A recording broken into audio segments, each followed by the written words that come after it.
निसर्ग म्हणजेच परमेश्वर आहे, कणाकणामध्ये परमेश्वर आहे. आणि या निसर्गाचा एक नियम जर आपण पाळला तर आपलं जीवन बदलून जातं, आपण करोडपती बनू शकतो.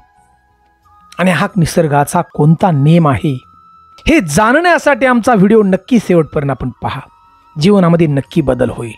आणि शेवटी आम्हाला ओम नमो भगवते वासुदेवाय नम अशी कमेंट जरूर करा. मराठी कथाकथन चॅनलमध्ये आपलं मनापासून सहर्ष स्वागत आहे. तर मित्रांनो, सुंदर अशी गोष्ट आहे, फक्त आपण शेवटपर्यंत ऐक. तर चला, वेळ न दौडता आपण ही गोष्ट चालू करू. तर मित्रांनो, एका गावामध्ये एक गरीब व्यक्ती होता. फार गरीब होता. इतका गरीब होता की त्याला एक वेळचं जेवण सुद्धा मिळणं कठीण होतं. कंटाळून गेलेला होता. जीवन जगावं कसं हे त्याला कळत नाही. आणि एके दिवशी दुःखी होऊन त्या गावाच्या बाहेर एका वाटेवरती डोक्याला हात लावून बसलेला होता. भुकेने व्याकुळ झालेला होता. त्याला कुणीही जेवण सुद्धा दिलेलं नव्हतं.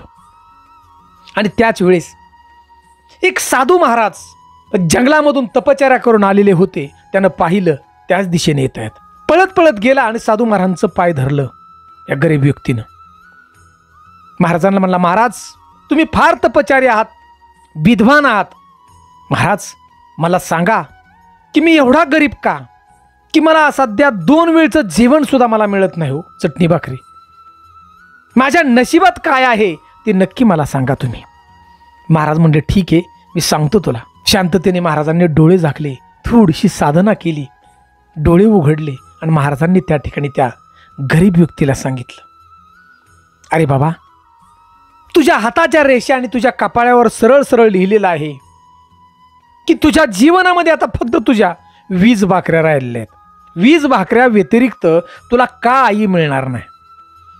काही तू कर, फक्त 20 भाकऱ्या तुझ्या जीवनातल्या आहेत. आता या गरीब व्यक्तीने विचार केला आणि विचार करून त्या ठिकाणी महाराजांना उत्तर दिलं, महाराज तुम्ही म्हणताय माझ्या जीवनात 20 भाकऱ्या आहेत, तर मला या एकच काम करा की मला हे 20 भाकऱ्या तुम्ही आत्ताच देऊन टाका.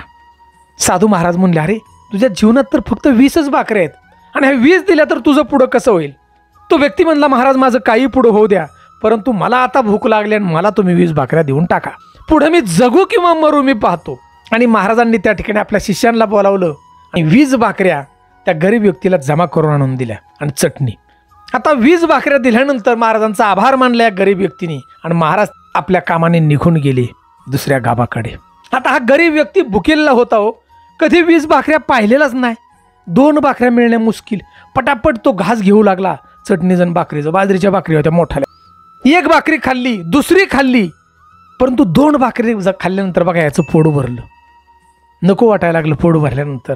18 भाकरी शिल्लक होत्या. काय करावं हा विचार करत होता. आणि त्याच वेळेस त्याच्यासारखी एक व्यक्ती समोरून त्या ठिकाणी येत होती.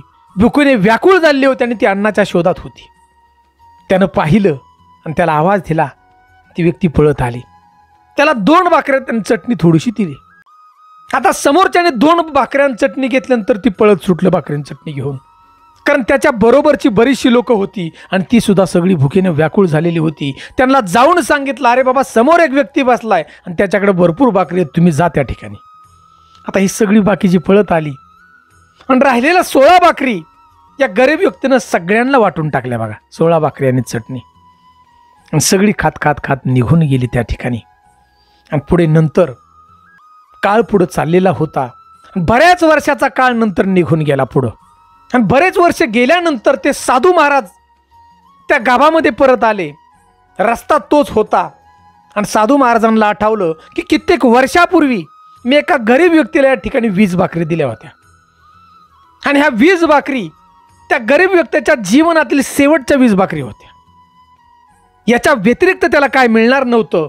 मग साधू महाराजांना वाटत होतं की ह्या गरीब व्यक्तीचं झालं तरी काय, ही व्यक्ती जिवंत असेल का, किंवा जरी जिवंत असली तर त्याची काय परिस्थिती असेल, असं कुतूहल त्या ठिकाणी साधू महाराजांना सुद्धा झाला. मग साधू महाराज ज्या जागेवरती तो व्यक्ती भेटला त्या जागेवरती साधू महाराज गेले. आणि पाहत तर काय, त्या जागेवरती भव्य असा एक बंगला उभा होता. बंगल्याच्या पुढे मांडव घातलेला होता मोठा. आणि त्या मांडवामध्ये हजारो लोक जेवण करत होती. आणि जेवण अतिशय सुंदर होतं. सगळ्या प्रकारचा स्वयंपाक होता. पुरी भाजी होती, श्रीखंड होतं, लाडू होते, जिलाबी होती, मिठाई होती, कुरवडी, पापड, सगळ्या प्रकारचं त्या ठिकाणी अन्न होतं. आणि त्या हजारो लोकांना ती व्यक्ती जेवण वाढत होती आणि ती म्हणजे ती गरीब व्यक्ती.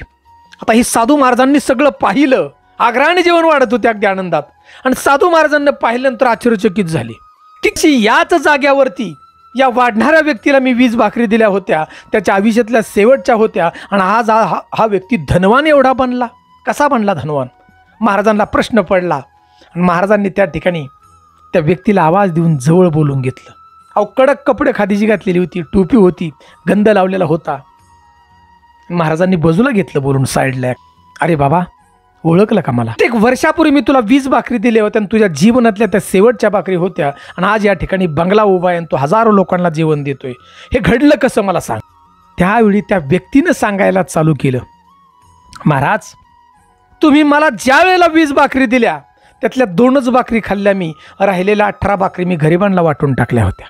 आणि ह्या भाकरी वाटल्यानंतर मला जेवण भरपूर मिळू लागलं की एके दिवशी मला एवढं जेवण आलं की मी जेवण करून 100 लोकांना जेवण घातलं मी. आणि जसं 100 लोकांना जेवण घातलं तसं माझ्याकडं भरपूर जेवण येऊ लागलं. अन्नधान्य लोक आणून देऊ लागली. आणि त्याच पटीनं मी स्वतः जेवण करायचो आणि राहिलेलं जेवण सगळं मी वाटायचो. असं वाटता वाटता वाटता माझा प्रचार झाला आणि हजारो लोक माझ्याकडे जेवण आणून देऊ लागली. आणि त्या जेवण आणण्यामध्ये मी जे काम करत होतो अन्नदानाचं, कित्येक श्रीमंत लोकांना आवडलं. आणि काही श्रीमंत लोकांनी मला एक मोठं असं या ठिकाणी घर बांधून दिलं, सुंदर असा एक व्यवसाय टाकून दिला. आणि तो व्यवसाय माझी आता पत्नी पाहत आहे.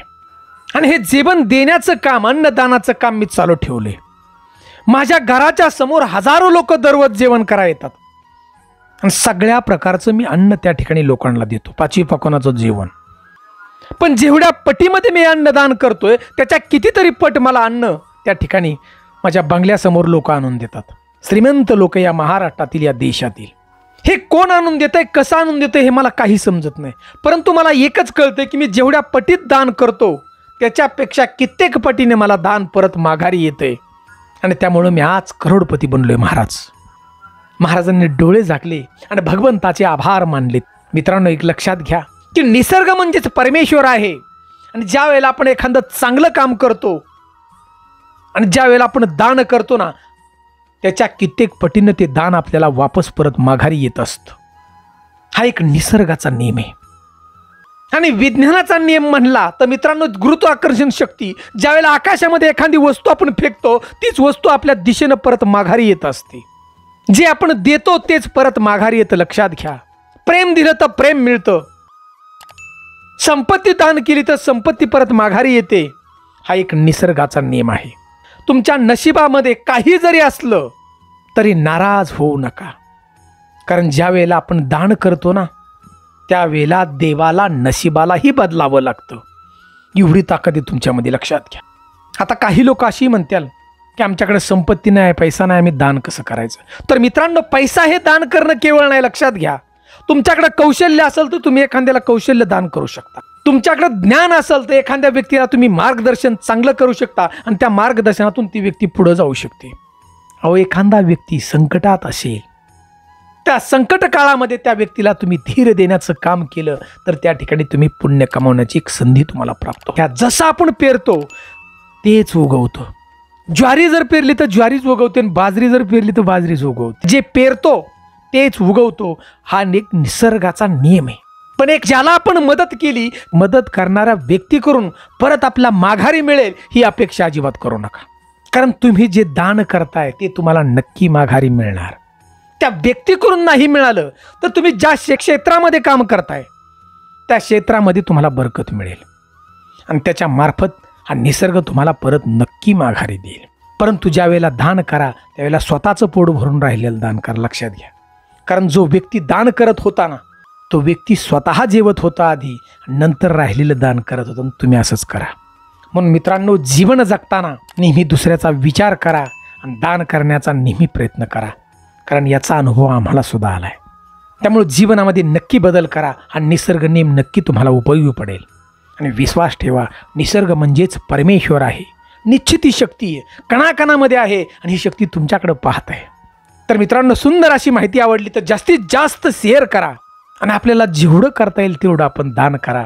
गोरगरिबांना, ज्याला गरज आहे त्याला दान करा. ओम नमो भगवते वासुदेवाय नमः अशी कमेंट आम्हाला जरूर करा. जय हिंद, जय महाराष्ट्र.